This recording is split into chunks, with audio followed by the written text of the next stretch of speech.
Hey, I'm Crystal Nurple, and I help people declutter, de-stress, and simplify. And I do that through one-on-one coaching and through my Loving Your Home Club. And I've got one of our members today, Teresa Schlup, with us. She is also one of my dearest and closest friends and my web designer. She is also extraordinary at setting and defining boundaries and keeping those boundaries in place and teaching her clients and her friends how to do the same. So let's get the conversation started. Okay, today I am here with my very good friend Teresa Schlup, and we are going to talk about boundaries because boundaries are a great way to simplify life. If you can get really clear on your boundaries and take care of yourself, for me, boundaries mean telling people what you will accept, what you don't like and what you do like, and then really sticking to that. So it can be in all areas and all facets of your life. Mhm. And I wanted to bring Teresa in and talk about that because she is so great at it. And I love her story. I've known her a very long time. We're very good friends. I love the way she has taken a hold of and control of her life. And I wanted you guys to hear this because I think a lot of us need this because a lot of us are not good at this. We say we have boundaries and we say we're good at it, and then we're really not. And even respecting other people's boundaries too. So you can have your boundaries and also respecting other people's boundaries. So, okay, I'm going to let Teresa introduce herself and tell us a little bit about herself. And if you don't mind, like, whatever you want to share, but sharing your story as to how you finally figured out like boundaries. This is it. This is important. So I'm gonna let you take the floor. Okay.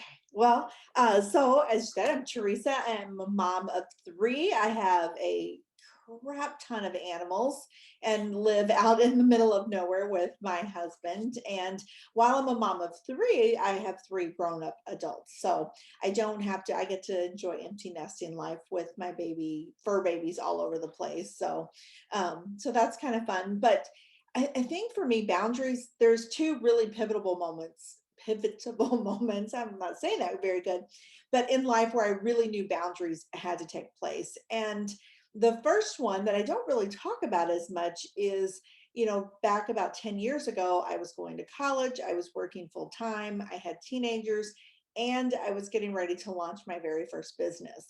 And so time was short. I mean, I know there's a lot of us out there that were high achievers, we're involved in the community and our kids and work, and we're trying to create something for ourselves. And time is so very short. And when you allow people to cross those boundaries, there's no time left to pursue your dreams. Yeah. Right. And that's just, I mean, that's kind of a big one. And so for me, like I knew I wanted to get through college. I knew that I wanted to get this diploma in psychiatry, focus on life coaching and things like that. And I couldn't do it if I didn't put some clear boundaries in place. And so a big part of that was letting my family know, here's what I need from you. Like, this is the support that I need from you. And then really expecting them to follow through and trusting them to follow through. I think that's a big piece, is that we often set up those boundaries, but we don't trust that person to keep them. They may need a reminder, but we don't trust them to respect those boundaries. And so the second they put a toe across the boundary line, we get mad and say, I'll just do it myself. Ooh, that's a really good point. Oh my gosh. You don't know how many times I hear that when I'm talking to either clients or people in the club. Yes, let me just take care of it myself because I know it's going to get done that way. And then you're really doing a disservice to yourself and to them. Oh, Yes, because yeah. you're not believing in them and you're not believing in yourself to follow your dreams. And so that was kind of the big one, is that I had to not do it myself, and I had to let stuff break. Like, if the kitchen Mhm. didn't get cleaned, I couldn't cook dinner. Cooking is one of my loves. The kids always say it's my love language, is to cook for people. And so if the kitchen didn't get cleaned, I couldn't cook. So dinner time broke that day. We survived. I was able to go grab something or make a salad. They were able to struggle and figure it out and understand that if they don't do their part, mom doesn't do her part. And so it was the really hard thing, that I had to let stuff break. Oh, that's so good. And just being comfortable with that and not fixing everything. And as mamas, we want to fix it all. So, oh, I think that's amazing. That's a really good lesson for a lot of us. Mhm. Let things break. It's fine because life is going to go on. And Yeah, then, natural consequences is what I think it is too. That's kind of how I teach my kids is just if you break a rule, I may or may not punish you, but you're going to be punished anyway because of the natural consequence that comes with it. Yeah. So, okay, very smart, very smart. And is it hard for you to follow through, or was it in the beginning follow through on that? absolutely, absolutely. It took a lot of practice and patience with myself to get really comfortable with the undone, to get comfortable with things not being perfect, with the Mhm. clutter, with the mess, with the letting people do things. Like that was hard. I'm a very independent person, and I was really good at saying I'll just do it myself. It's just easier. But I had to just let things break, be uncomfortable with the undone, and really kind of set up a new rule for myself. If it's not massive injury or death, it really doesn't matter. Who cares if there's piles of mess in my house? If the kids are embarrassed for their friends to see it, then clean it up. Like I Mhm. have so many hours, some of them are going to be mine. Right, right. And a lot of times, the house, a clean, perfect house, is way on the totem pole when you're trying to build a business like you are and you've got other things going on. It kind of gets put down at the bottom where it should be sometimes. You don't have to Yeah. have a perfectly clean house. Yeah. And there are other people living with you that can clean up after themselves too. So, yes, which is one of my decluttering habit habits that I have is ask or demand for help, and then also too letting it go if you have to. So yeah, you're speaking my language. Yep. I Yeah. love So so that was kind of the big one. And it was growing pains. It took a while that. for all of us to get used to it. But I also explained to them why it was important to me to step back, why I needed that extra time for me. I was trying to go through college and then I was going to launch a business. And I couldn't do that while maintaining a full-time demanding job, Yep. taking care of three kids, going to all of their events. Because, when they're teenagers, middle school to high school, there is like 5 events a week. If you're lucky, it's constant. And I couldn't continue to do all of those things and pursue my dreams. And so the big one was really talking to him and then holding that thing. So fast forward about 9 years, and I had another opportunity to really set some clear boundaries. And this is something you've kind of shared with your audience before, is I found out I had breast cancer.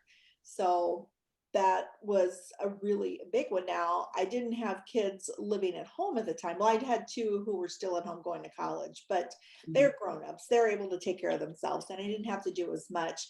But still, I had to really cut back on the volunteer work that I was doing, giving to the community, because there was a lot of that in place. I was involved in a lot of different organizations, and I had to cut it back because I did not want to close the doors to my business. I've got a really good, thriving business. I couldn't afford to close my doors, and I didn't have much time for anything else besides sleep and healing. And Right. so again, I had to put up those boundaries, and here's what I'm able to do, here's what I'm not. But then the other side of that is how people approach you when you've got some big, huge diagnosis like cancer. Mhm. And they really kind of, in all of good intentions, they impose upon you how you're going to help them get through your diagnosis. Right. That is huge. And that never really occurred to me until I've had conversations with you in the past. That is, people project, and a lot of times the sick person becomes the caregiver because they want you. I want you to feel comfortable. I'm sick, but I want you to feel comfortable with it. So I'm going to take care of And your feelings. That's not okay, in my opinion. right, For no, me, and that's that just wouldn't be it. okay for me. Yeah, and that's just it. Is like they want to be there for you, but they're so uncomfortable with something as big as cancer, because I mean, far too often we look at cancer as this diagnosis of death, like it's a death sentence, and then they want to be comfortable. And so instead of you focusing on your healing and what you need to do, they are, oh my God, like help me get through your diagnosis. And so I had to put up some really, really clear boundary lines you know, how I wanted to be supported, how I wanted to be loved, and what I was not going to tolerate. So their Mhm. stories of their brother, mother, sister, bro, whatever, like those stories that they're still trying to process.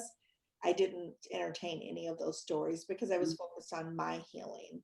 And then all of the things they want to do events, like they're like, oh, let me buy you pink ribbons, or let me take you to Relay for Life, or let me have you come be this star at some dinner because you have cancer. Like, Mhm. I did none of that because that was to make them feel better. Yes, It and was I too much love happening. that. I love how you put that forward before, like immediately when you found out, you knew, you sat down because you understand the importance of boundaries and you wrote everything down and you shared it with those close to you. Like, this is how you can support me. I thought that was genius. I've never seen anybody do that before the way that you did it. I thought it was genius in writing, in your words, and you said here, and you gave it to, like I said, the people that were closest to you, that you kept in your circle, and the people that, that's why these big earrings, like you're like, give me big earrings in lieu of something pink.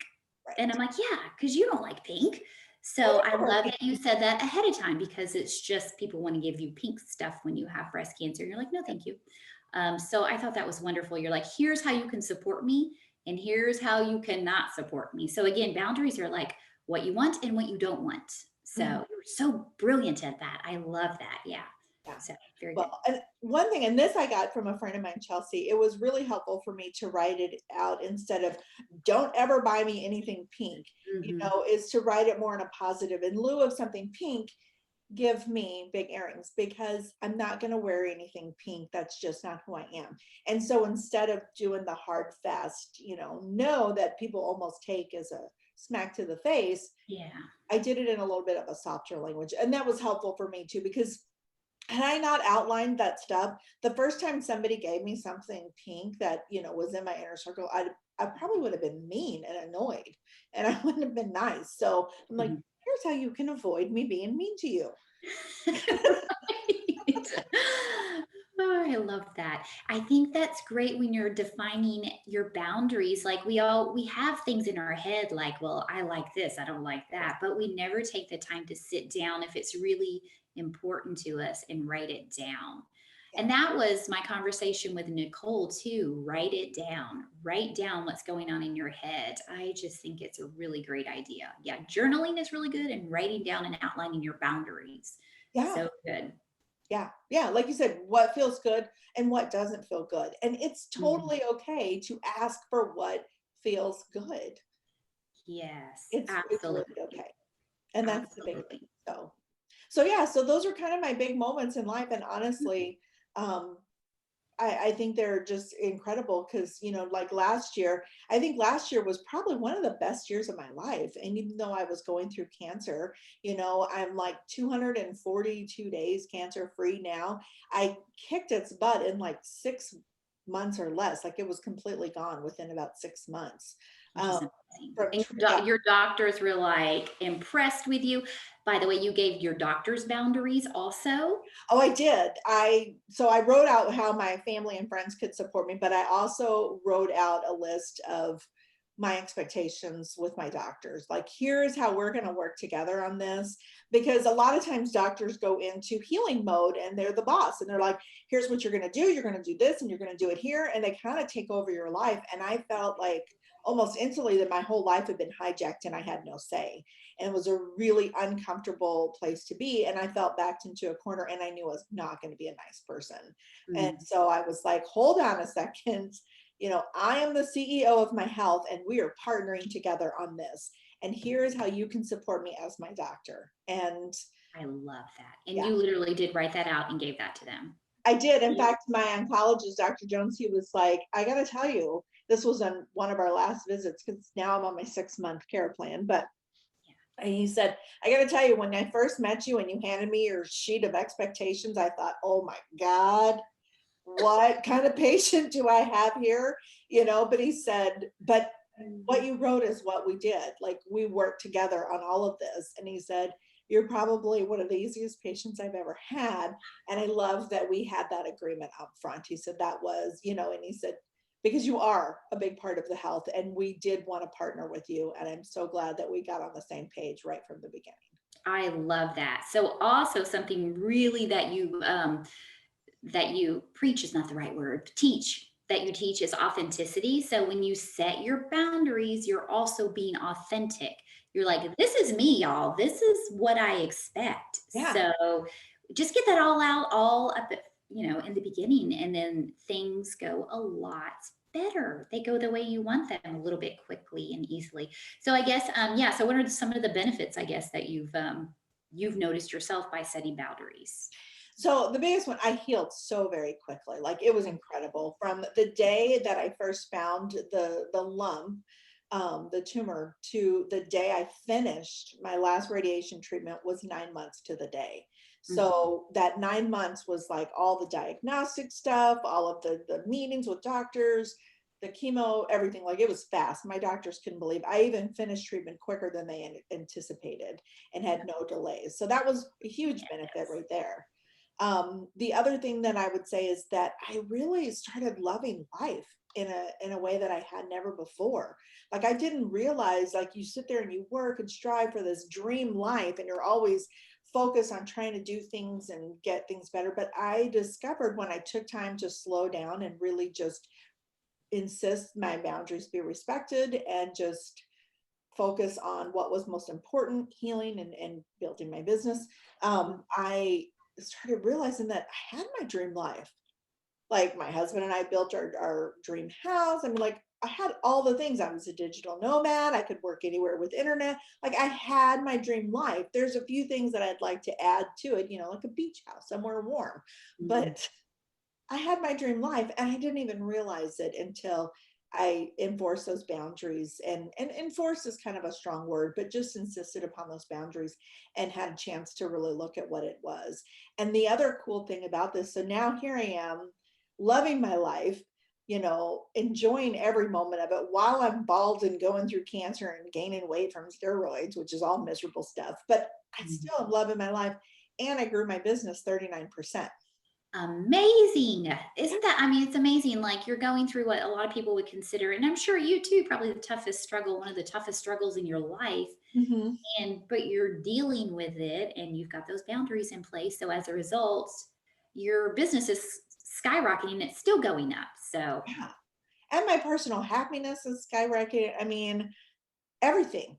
Life is completely different. So, and I'm yeah, 100% in love with everything in my life right now. So, I love that. I love that so much. Now, let's talk about resistance though, real quickly. Other people's resistance and how you deal with that. I'll just give you my take or just ask you how you deal with it. But people are going to be resistant to your boundaries, especially if they're new and they're not used to it. And you've always done things a certain way, but you're like, ooh, I got to switch some things up. And you switch things up and it just rubs a couple people the wrong way, or maybe a lot of people the wrong way. mhm. Really, that's their deal. That's not your deal. Like, how do you release that and let that go and just carry on with your merry way? Because that's what it looks like you do. So, how do It you is. do Yeah. that? Well, first of all, their frustration with it has nothing to do with you and everything to do with them learning something new. Change throws people off completely. Change messes with people's minds, even when it's just a small change of somebody in their life putting up boundaries. And so I have to remind myself, don't take it personally. Like really, literally, I'm like, don't take it personally. Just go on my merry way, and Yeah. just instead of looking for the fight, let them be mad. Like it's okay if they want to go into the other room and stomp around and act all huffy. Like whatever, Mhm. pour a cup of coffee and just sit back and listen to them because it's kind of funny when you hear them do that anyway. If you don't, Right. Especially if you're in okay mood and you're fine and you're like, what's going on with that guy? right? It's just We don't want to make fun of them. However, it's okay if you get a little amusement out of it. right. And then think outside the box, how to address it. Like one of the things, I insisted when we moved in the house, and then when I had cancer, like I was real insistent. My husband, since I do the cooking, the shopping, the planning, and all of that, he Mhm. agreed to do the kitchen. Well, he was real good at just not doing the kitchen, and I'd come in behind him and do the kitchen because I wanted to cook. So instead of, fixing things, you know, and let me make it okay and letting him off the hook from his agreement with me. I Mhm. just would cook. And that's another example. It's one that I use the most, but and when he'd come home, he'd be like, well, what's for dinner? And I was like, well, you know, I was going to make some chili, but the kitchen wasn't clean. So I just figured you wanted a night off from cooking, cleaning.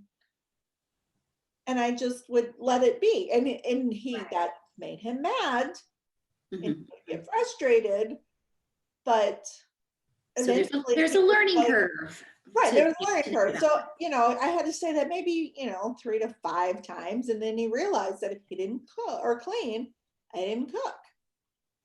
Right, because there's give and take with your boundaries, right? There's Yes. give and take. And so that's one of the things, is to really not take it personally and to try to Mhm. reframe how you're going to do it. Like, just be like, well, that's okay. Like, you can be frustrated. That's okay. I'm just going to come over here, you know. Right. And you're like, you get to be mad, you get to be angry, but I'm not going to change who I am, Mhm, mhm. you know. And that takes a lot of practice. It takes a lot of deep breaths, but you can get there. And then the extreme side of that, and this is the hardest part, and this is the one where I think a lot of us get stuck, and I had to face this last year with everything else going on too, is moving people to the outer circle. And Mm, you know, there's only so many people that I let get close to me, and some of those, you know, there's people in our lives that no matter what we do to love them, they really step beyond those boundaries. They really push things and they take advantage of that. And my oldest son is one of those people. He mhm, wants everything to be about him, and he behaves in some really horrific ways. mm. And at the start of the cancer treatment last year, he did something that was just horrific and terrible. And even my oldest son was moved to the outer circle, to face his consequences for his actions on his own. Like, in that moment, he wanted me to put all of my stuff aside, all of the family issues that he caused in his actions aside, and come and help him fix his problem. And I said, no. You said no, even to your son, when you know that it is, Firstborn child, yes. yeah, yeah. And it's not about being unkind. It's really kindness. I It mean, was. yes, yes, to Yeah. yourself and to him in like, no, sir. Mm-mm, Mhm. nope. Well, and yeah, and I look at it, I know that not everybody agreed with my decision in that, but I look at it as the ultimate act of love to my son, because Yeah. I believe that he's going to get his crap together. I believe that he can figure this out. I believe that he has to do it by himself, and that my help is not going to, you know, it's not going to make it help him get where he needs to be. Absolutely. I believe that. Yeah. And I feel like that's a whole nother discussion, but we are responsible for ourselves. And you're a coach, you are a business coach. I mean, Teresa is a web designer and she also coaches her clients too. And she's a past life coach. So even though you're a coach, you are not responsible. Even though you are a mother, you're really not responsible for living your children's lives or your clients' lives or your spouse's lives. They have to do it themselves. It's been a really big lesson that I've learned in the past couple of years myself too. So, yes, yes. So, good stuff. Now, let's talk about like, I guess just like people want like tangible, practical stuff. So, even though we've been talking about it, let's just kind of like recap again. So you suggest writing down your boundaries and Yeah. getting them out. Mhm. And then when you communicate those boundaries to people, do it not in a wishy-washy way, but I like that you use the word like more of a soft way. So maybe writing things down is a great idea to help you process the way you're going to communicate to. Yes. Instead of no. No is a complete word though, or complete That was sentence. a complete sentence. Yes. Yeah. Yes. Yeah. One of my favorites. Tell us again who said that, who taught you that? Pat McGill. Okay, She's a speaker and coach and just an incredible woman. And she's the first one to say, no is a complete sentence. You get to just say no, and you don't have to validate your actions or justify. absolutely. Yeah, you get to say So no. even yeah, even if you don't write down your boundaries and you know for sure that's a hard no, just say no. Yeah, No. and you can do it nicely. I mean, you can be like, you can, you know, say no, thank you. You know, Mm, you don't have to be super hardcore. You can be like, no, thank you. Or nope, right. I don't think that doesn't feel good to me, or whatever. Like, you can do it with a smile on your face. People like they don't even know what to do when you say, a non, expected response, when you're like, no, thank you. And you just smile. They're like, what? I know. Then they're dazed and confused and they're like, okay. And they go away. Yeah. Because you just confused the crap out of them. But when you respond with anger, you're like, no, girl, I ain't going to be doing that. Then they're like, okay, I'm ready for the drama. I'm ready to respond. But when you don't give them that drama and you just are happy and smiley, they don't know what to do. And usually that shuts them up and they leave you alone. Such a good point, right? Yes. Yeah. Okay, such good stuff. Thank you so much, Teresa. We could talk about this forever. I mean, you're just so good about that. And let's do some fun stuff. Just tell me, because you are, oh, by the way, Teresa is in my Loving Your Home Club. So she's one of our members. We have very high achieving members. We have people who have really great ideas, and I appreciate you coming on and sharing some of your stuff with us here and teaching us about boundaries. And tell us, so let's lean into the love. That's what we do in the Loving Your Home Club. So what is one thing you love about your home? Oh gosh, I have a lot of things I love about my home. So, okay, one thing, my husband and I planned and built it together. I think that's kind of a big one, is because we each got to think about how we wanted to feel in our home and what we wanted before it was put up, because we had bought a couple homes before, but then we're like trying to squeeze our life into that house, whereas this house was planned around this chapter in our lives. So Oh, I love that too. Oh, I love that. And what's one thing you love about yourself? um let's see. And this one I'm usually can answer really quick. Oh, I think I love my curly hair, which is coming back finally.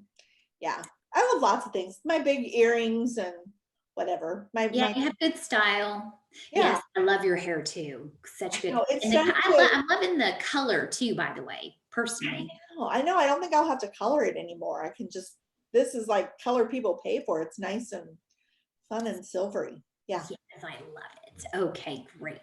Okay, well, thank you. And again, thanks for popping on and being one of my club members. And if you are interested in joining the club, I'm going to put a link below. And I'm also going to put a link for Teresa's website business, just in case you stumble upon this and you're a business owner and you need a website. She's very intuitive with the way she works with people. It's just not like, here's a website. She really gets to know you, and she gets to find out what your boundaries are and helps you sprinkle those in throughout your website. And there are boundaries with websites and your business, and using your website as a way to communicate your boundaries, which I love. Something new I learned from Teresa also. It's also a way that I plan out. It's kind of like a vision board for me, which sounds weird, but my website's like everything for my business. So of course she does my website. So I'm going to put her information there, and I guess I will just, I will talk to you guys later. And thank you, Teresa. And I will talk to you very soon, I'm sure. All right. Thank you.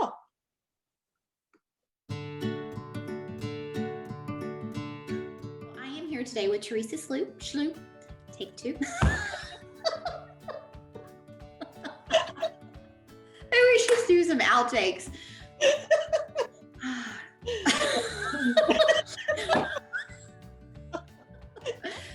All right. Coffee time with Teresa. Oh, there's two T's. Kind of sounds good. Yes. So something like that.